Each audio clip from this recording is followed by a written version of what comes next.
What's up and welcome back. So it's getting that time of year. I'm Jacob from the Third and Wrong Pod. Today we got a video. What we're talking about is my 10 best games of the college football season. I looked at every single game that will be played in this college football season. I wrote down the ones that really stood out to me week by week. I ended up writing down around 40 or so, narrowed that list down to a couple honorable mentions and a top 10. But it's starting to feel a little different this type of year. The College World Series is over in a few days. And then after that, in the world of college sports, it's officially college football season. It is the best time of the year. I know you miss those cool Saturday evenings in October, sitting on the couch, watching football all day. I'm telling you, there's nothing like it. And for whatever reason, like I know there's great games every season, but I was just skimming through looking at these games for next year. I swear every weekend, just on paper, again, a lot of things can change, when you get into the season. But also, everyone wants to talk about, some of these games that are great won't be great when they come around. But there's also a flip side to that, where games that you don't think will be that great, by the time they roll around, teams that you didn't think were going to be so great will end up being really good. So it kind of works out. I'm telling you, there's stacked slates every weekend. So let's go ahead and get right into this thing. As you can see, I'm going to start with 3 honorable mentions, then I'm going to jump right into the list. I'm going to try not to make this thing drag, just so it won't be too boring. But I really appreciate you tuning in with me. So the first one I got, just to start off, throw a group of 5 game in there. I think this is, to me, again, when I say best games of the season, it's my list. So it's not necessarily the games that I think are necessarily even most impactful. Like, there's a lot of things that go into it. Like, I'll talk about, reasons I'm excited for them. Like, obviously, if there's 2 really good teams, just kind of my best games. Like, the games that I'm kind of almost most excited for going into next season. So the games that I think are the 10 best. So, but I threw this one in as an honorable mention just because now with the playoff format, a group of 5 teams still does get in. That's still a thing. I think, to me, this is a group of 5 game I'm most excited about. Is Memphis and UNLV. I think this game is crazy to say if someone told you this 3 years ago. But this game has legitimate playoff implications. So I think this game is exciting. So can't wait to see. Should be a lot of offense in this game. Should be a lot of fun. It's August 29th, first week of the season. So kind of similar to that USF Boise State games last year. Vibes to that where it's like opening week. Really big group of 5 game. There's going to be a lot of that going on. It's going to be a lot of fun. So next honorable mention, I have Notre Dame and BYU. I think this is a fantastic game. This is absolutely playoff implications. This game is going to be awesome, especially now with BYU. Now with the Sorsby situation, Sorsby entering into the draft, supplemental NFL draft. I think the Big 12 is a little more wide. I still think Texas Tech's the clear-cut team in the Big 12, but I do think that leaves the door a little bit more wide open for BYU and Bear Bachmeier. They bring back a lot. They also did pretty well in the transfer portal. And they're just fantastic, man. I mean, they just have – that place is rolling right now. Coming off back-to-back double-digit win seasons. They've just been fantastic. I think they won 12 games last year, played in the Big 12 championship game. The next step is the playoff, and I definitely think they have the roster to do it again, especially now with Sorsby not playing next season. I do obviously think that's a big deal. I don't want to understate that. That is a very big deal. So I think that makes this game – game was already going to be really exciting. I think that just kind of amplifies it even more. I think Notre Dame's going to be the number 1 preseason team going into the year. This should be a fantastic game, and it's in Provo, and that atmosphere is going to be awesome. So next one I got here, I got Texas and Texas A&M. So obviously a rivalry game is going to add a little more juice in general, but also, these 2 teams last year, Texas knocked Texas A&M out of the SEC championship game last year. I expect a similar type of vibe this year, and what I mean from that is both these teams, I think, have a chance to get to Atlanta and play for the SEC championship. I think obviously these are 2 of the best teams in the SEC. Texas, after what happened last year, Texas was a preseason number 1. They were my number 1 going into last year, and they were maybe the most disappointing team in America, but they played and got better as the year went on. I still have a lot of hope in Arch. I think Arch is really, really good. I still do, I'm telling you. Obviously, what they did in the portal was ridiculous. You go out and get Smothers, Raleek Brown. You go out and get Cam Coleman, maybe the best wide receiver in the country after Jeremiah Smith. Again, you have what Arch says. You bring back a lot of guys on that defensive side of the ball, Colin Simmons, and they did a lot, brought in a lot of offensive linemen. That's where they struggled last year. They really struggled to block. Then A&M, we lost it. We know they went out and did a ton in the portal as well, like they do every year. And the biggest thing for them is, I know this sounds cliche, but it's Marcel Reed. That's the X factor for them. What can you get out of Marcel Reed on a weekly basis? Because when he's great, and he's by far he's one of the best quarterbacks in the country when he's on. But when he's off, he's turning the ball over. He's a little inaccurate at times. But another thing with him is legs. Legs never let you down, and he is a really great athlete. He can really run. But I think he wants to be in the way they kind of run their offense is, they want to be a pass-first offense, but we'll see. Again, when he's on, though, he's fantastic. I'm also interested to see what that offense looks like this year with Colin Klein leaving, going to Kansas State. We'll see maybe if that factors in at all. But these are going to be two really good teams. This was really close to getting that number 10 spot. I'm telling you, there was some fantastic ones. There's going to be tons of great games that I left off. Tons and tons and tons. But with that being said, let's jump right into this. And I will say, there is some bias in this list because it's my list. But I'm telling you, there was so many games that were tough to leave off. Number one, I have, and not number one, excuse me. At the number 10 spot, I have Miami versus Clemson. And there's a couple things that go into this here. So one, I think this is the biggest game of the ACC season. So I wanted to get an ACC game in there. So that's one. Two, I'm a Clemson fan, so there's a lot of bias there. I didn't want to leave that out. I'm not going to lie and say I'm not a Clemson fan and say there's some bias there. It's at Death Valley. It's the biggest game in Clemson next year. I hope maybe I'll be in attendance for that game. I think it's going to be fantastic. I think Miami is 100% a playoff team. I don't think Clemson is one, but I think if they are going to be one, they either have to pick up a win in this game or against LSU. I think we'll know pretty much everything we need to know about Clemson after week one. As crazy as that sounds, like they're going to Death Valley week one. But I do think that this has the potential to be the biggest game of the ACC season. So I threw that one in here at 10, and then also with the bias from Clemson. But I know what I'm going to get out of Miami, I think. I think Clemson may be the biggest question mark of the season, though. Like, after the year they had last year, where you only win 6 games, obviously not up to their standards. I almost think this could be kind of a last gasp for Clemson in a lot of ways. But I say that as they currently have a top 10 recruiting class for next year. So things seem to be looking up in that area. But I honestly think, even as a Clemson fan, I'm obviously biased, but I do think they have a lot on the offensive side of the football, and they brought in a lot of transfers on the defensive side. And Clemson's a really hard place to play. Like, I think that still can't be overstated. It's a great atmosphere. It's going to be rocking for this game. I got this at my number 10. My number 9 spot, this is another massive game. And this is one that I did slot in over Texas and Texas A&M.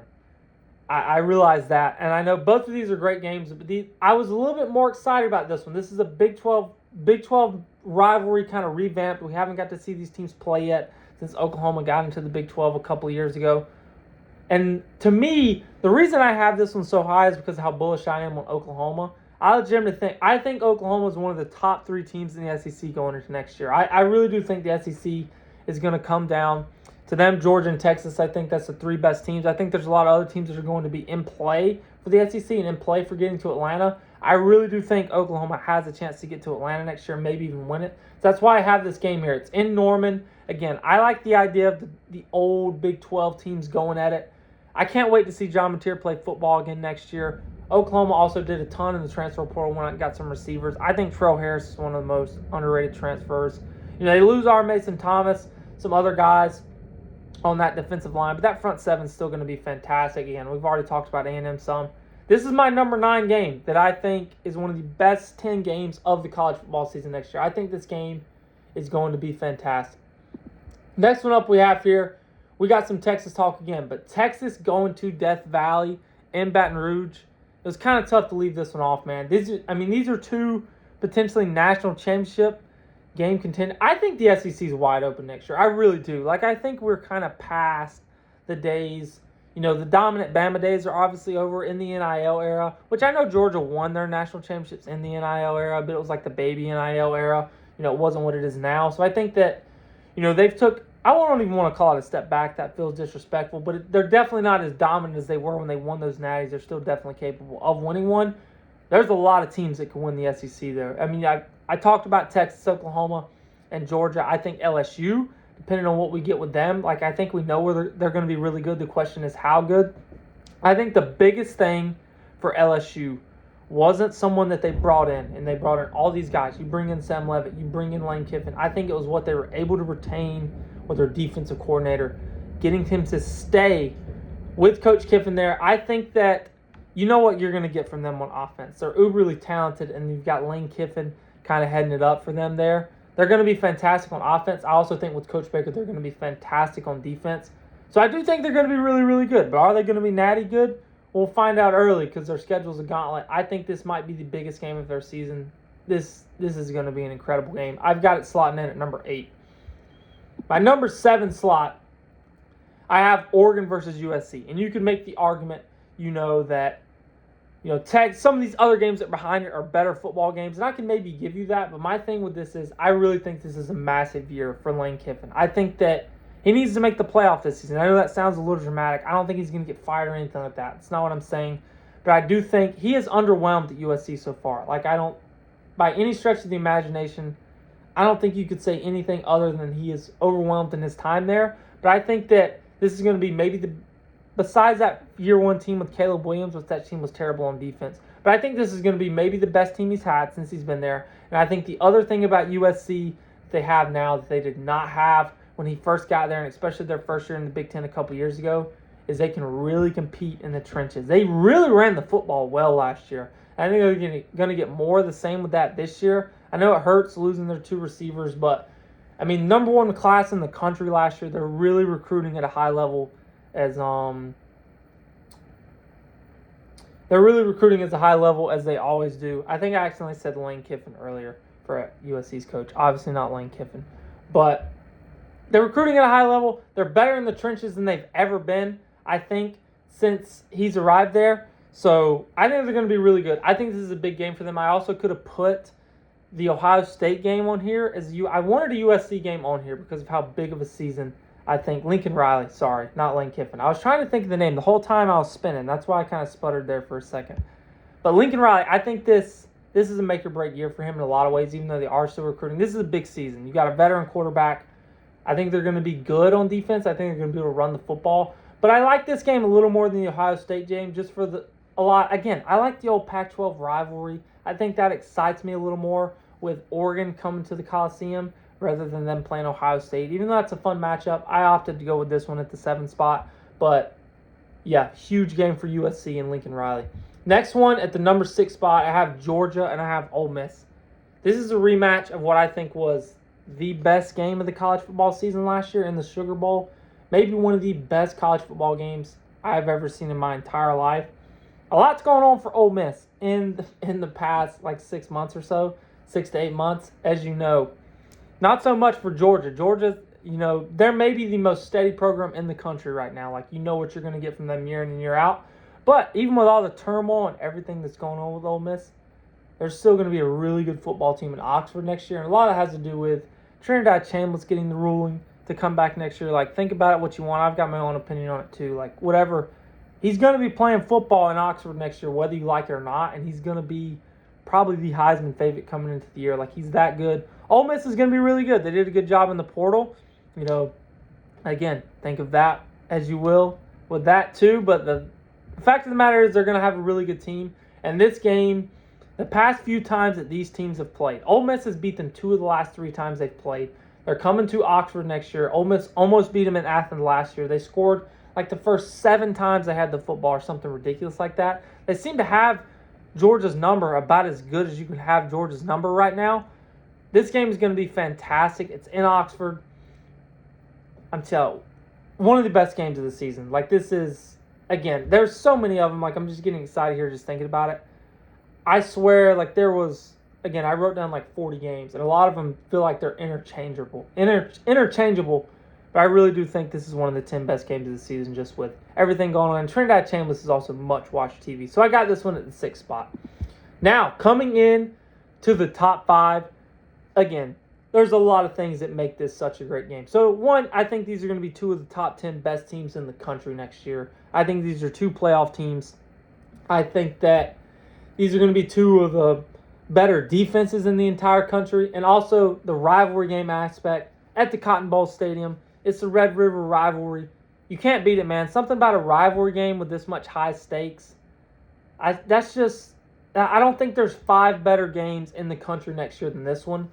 Because, again, they may be playing for a spot in Atlanta in this game next year. They may be playing for a playoff spot in this game next year. And you have all that matched up with the fact that these teams could be winless coming into this game next year, and it still would be a big game because it's that big of a rivalry. When you factor in that they're probably going to be a top 10 matchup coming into it, which is kind of the norm for these 2 teams the past, forever when they play. But the stakes are as big as ever next year. I really do think so. I have this as my number 5 spot. This is going to be a huge game. I think it's going to be a really close game. 2 of the best teams in the country. So, Now we're really getting into the heavyweights here. Coming at my number 4, I have Oregon. I have Ohio State. You can make the argument that Oregon could be the preseason number 1 team coming into next year because they are absolutely loaded. Dante Moore coming back to school, I think, was a surprise to a lot of people. He's going to be one of the better quarterbacks in the country next year. Their wide receiver room is loaded. DeCarrion Moore is going to be one of the best players in the entire country. Uyunglele on the defensive line may be the best defensive lineman in the entire country. You bring in you lose Dylan Thieneman in the secondary. You bring in Parrish to kind of take his spot. The defense, that front seven, and that just the defense in general is going to be unbelievable. They're always good up front. They can always really run the football. That's kind of a staple of Dan Lanning since he's been at Oregon. They're always fantastic on the front seven and on the offensive line. They could really run the ball last year, and they're really going to be able to run the ball again this year. And then Ohio State. I mean, again, when I talked about Georgia, I was like, nobody's as steady as Georgia is. Maybe the only team that has the argument as being as steady as Georgia is Ohio State. What Ryan Day has done there, he may have, that probably is the best program in the country right now. They lost a ton to the NFL last year. It does not matter. It does not bother me one bit. They are going to be fantastic again next year. They're going to be really good, again, on defense. So you know they're going to be elite on defense. And also, they still have Julian Sand and Jeremiah Smith on the other side of the ball. And they brought in the number 1 wide receiver recruit in the country on offense as well. I mean, it's really getting close where you have to call this wide receiver you. Ohio State's going to be fantastic. These are 2 playoff teams. This is going to be much-watched TV. This comes in at my number 4. Now moving into the top 3. If you have Oregon and Ohio State at 4, that's how you know, man. These top 3, there's some really good games next year. So, LSU versus Ole Miss. This is probably a lot of people's 1. I think that, you could make the argument that it's 1. I think it's going to be really exciting. I kind of value more. I even rose it up a couple of spots because of, I'd be lying if I said I wasn't intrigued by some of the Kiffin, like all the Kiffin drama. Like, it's exciting. But at the end of the day, the 2 games I have above it, I think I value a little more. Like the football side of it than I do all the drama. Like all the drama definitely is what makes it. This game would be really exciting without all the drama. Even if Kiffin was still at Ole Miss, this would be one of the better games of the season. And LSU hired someone different. But with the drama, that just makes it 10 times more exciting. It's in Oxford, which I also think makes another 10 times on top of that. There's a lot going on here. And also, these are 2 of the best teams in the country. Maybe even the SEC. I mean, my gosh, you can see that here. The lowest ticket price on Vivid Seats you're getting is $5.27 for this game. So, yeah, your pockets are going to take a hurting if you want to go to this game, but it's can't miss TV. It's going to be maybe the most watched game of the season next year. You're going to be hearing about it. I mean, every single second. It's going to be everywhere. And the week leading up to this game, it's all you're going to see on sports TV. Everybody's going to be talking about it. There's going to be stuff everywhere. It's going to be a big event. I think it's going to get pretty rowdy. And again, also, maybe one of these teams could be playing in Atlanta next year. Maybe one of these teams could make the playoffs next year. Another one just misses out on the playoffs, and you look back to this game, and especially in the SEC and the Big Ten, call it what it is, the 2 best conferences. Like these big-time matchups that you get week in and week out, I would say even particularly more in the SEC. Not because I would say it's less top-heavy than the Big Ten, and the SEC is a little more deep. They have like more playoff teams, even though the Big Ten has, I would say, the cream of the crop right now. They've been winning all the national championships. But these games are so important. And with the 12-team playoff, that's why I don't want to expand, man. Like, it takes less off of games like this. Like, even with the 12-team playoff, with how deep and all the parity we have in college football right now, I still would argue to say, like, every week still really, really matters to a certain extent. Like, these games matter right now, and keep it that way. This is going to be a fantastic game coming in at my number 3 spot, My number 2 slot, it's Ohio State and it's Indiana. Not much explanation needed. These 2 teams played last year. It was absolutely fantastic. It was one of the best games of the college football season. You had the missed field goal. You had the Charlie Becker big catch on 3rd down on the clinching drive. You had Mendoza getting absolutely rocked on like the first play from scrimmage, then coming back. It was fantastic. It was 2 of the best defenses in the country. Indiana's roster may be better next year. I'm not saying they're going to be better, because sometimes you just have a perfect storm, you know what I mean? They had like the perfect season last year. It's hard to top what they did last year, but I would argue on paper they may have a better roster. I don't think they'll be as good as they were last year, because that's how sports work sometimes. But bringing in Nick Marsh, you bring in Turbo Richard, you bring in what they did on the defensive line. The defense with Cignetti heading up that defense, so you know how disciplined they are, you know how hard they play. They're going to be fantastic. And I think a lot of what we see out of them is Josh Hoover. And I think Hoover's going to be really, really good. He's a guy I really liked coming into last year. And a guy I still really like. He does turn the ball over too much, but I think a lot of that's going to get cut out in Indiana. I don't think he's going to struggle near as much with the turnovers as he has. And obviously, again, Ohio State, I've talked about them. This is, bar none, maybe you could easily argue this is the best game of the college football season. Next up, and this is my number one game of the college football season, I have Notre Dame versus Miami in South Bend. I think that there's so much riding on this game. I think with the drama of last year with Miami getting in over Notre Dame and then, going on their run all the way to the national championship, I think that's really compelling to me. I think that's almost as compelling to me as the Kiffin stuff is. I really do. I think that matters to these guys. That's all they're going to be thinking. They're going to be thinking about that leading up to this game. They can say they're not. I know this game's in November. It'll be a long time removed from all that. That matters to these guys. That matters to Marcus Freeman. And I think he's a pretty straight up guy. He would probably tell you that it matters to him. So this is a huge game, man. There's playoff implications on this game. They're national. I think these are two of the 5 best teams in the country next year. I really do. I think Miami is going to be fantastic. I think that bringing in Mensah is an upgrade at quarterback. I think their wide receiver room is going to be better than it was last year, so I think they're going to be more explosive on offense. And I still think they're going to be able to really run the ball, and that defense is going to be really good again. Miami is going to be awesome. Again, I think Notre Dame is going to be the number 1 team in the country coming into the year. These are 2 playoff teams. These teams could play again in the national championship. That's how good I think these 2 teams are. When you combine a matchup of 2 teams that could be potential national championship matchup, and you combine in the storyline that goes into this, and you have the rivalry aspect of it too, with kind of, the whole Catholics versus convicts things back in the 80s. And then you had the game last year that they played. Then you had the whole playoff drama. There's a lot of rich history in this game. It's in one of the best environments. I think it being in South Bend too. Look, don't get me wrong. When Hard Rock is packed, it's a good environment for Miami. It's not a good environment as South Bend is, though. That place is going to be insane. It's bar one of to me, the best game of the entire season. But that just about wraps it up. There's so many good games next year, man. College football, to me, I think is the best sport on the planet. There's so many I didn't talk about. I didn't even talk about the Iron Bowl and the game, Ohio State, Michigan. There's so many that didn't even make the honorable mentions. That's how many great football games there are next year. But if you stuck around for this long, let me know what I missed. Let me know which games you would have had on your list.